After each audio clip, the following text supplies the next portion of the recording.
All right, hello and welcome everyone. Today we're going to be going over a Fox News video of China's new drone carrier and how their Navy is bigger than ours now for the first time in history, thanks to Joe Biden. We're going to get into it in high speed, so let's get straight into it. China has launched what is believed to be the world's first dedicated fixed-wing drone carrier. The communist country already has the largest Navy in the world. So is the U.S. prepared to take on China's naval warfare?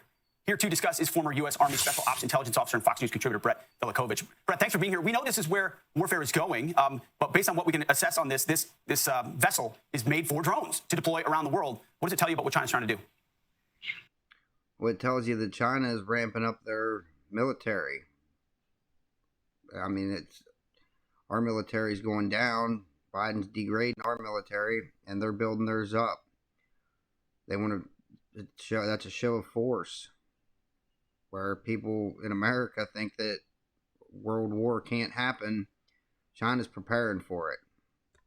Well, good morning, Pete. Yeah, this is potentially a game changer in naval power projection globally. It shows China's strategic thinking in harnessing these unmanned aerial technologies for maritime operations, and that's something, frankly, our own government lacks. China has taken a significant step in naval warfare here by launching the world's first dedicated drone aircraft carrier. It's designed for this fixed-wing drone operations. It's equipped to handle modern aerial drones rather than manned aircraft. And drone carriers like this, offer similar power advantages to traditional aircraft carriers because it's a fraction of the cost with limited risk. It enables countries to sort of extend their aerial capabilities over greater distances without having to rely on these land bases. They can conduct surveillance, reconnaissance, and frankly, China's drone carrier could even play a role in future conflicts like Taiwan, where potentially even drone swarms launched from the sea and land can simultaneously overwhelm military defenses. And naval powers worldwide, they've been adapting existing vessels for drone operations. It's not just China. We've seen Iran recently take a commercial cargo ship and convert it as a Shahed drone carrier. So this new approach suggests a real significant commitment to integrating drones into China's naval strategy. Absolutely, and the desire to project power. These are not just defensive weapons. These are offensive weapons. You talked about naval power. There is a quality to quantity at some level. Yes, fewer ships, you can still have more firepower if they're engineered correctly. Yeah, but you can have a lot more drones than you can fighter planes. So I don't think it's actually a greater threat. Whereas drones, they don't have to be fueled up. You can have 5 or 6 drones per plane.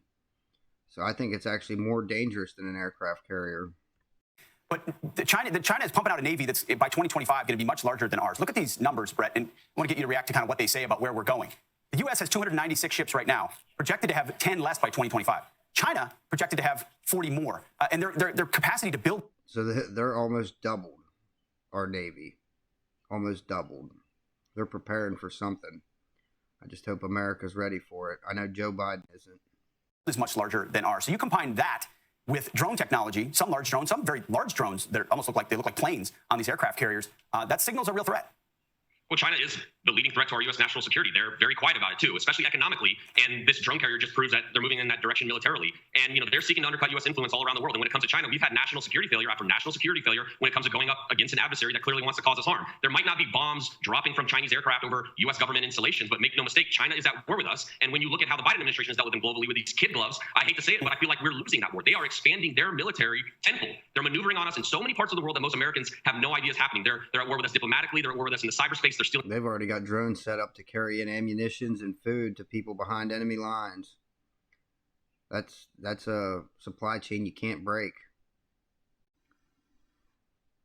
They're preparing for something.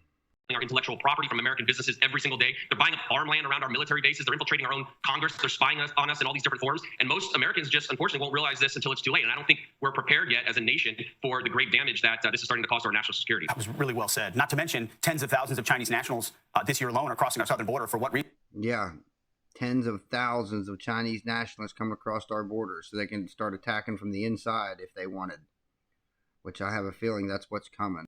And certainly with the blessing of the CCP, it's a scary reality. Brett Velikovich, you really laid it out for us. Appreciate your time this morning. I'm Steve Ducey. All right, that's today's video. If you like it, like it. If you like it a lot, subscribe so you can get all your news in half the time.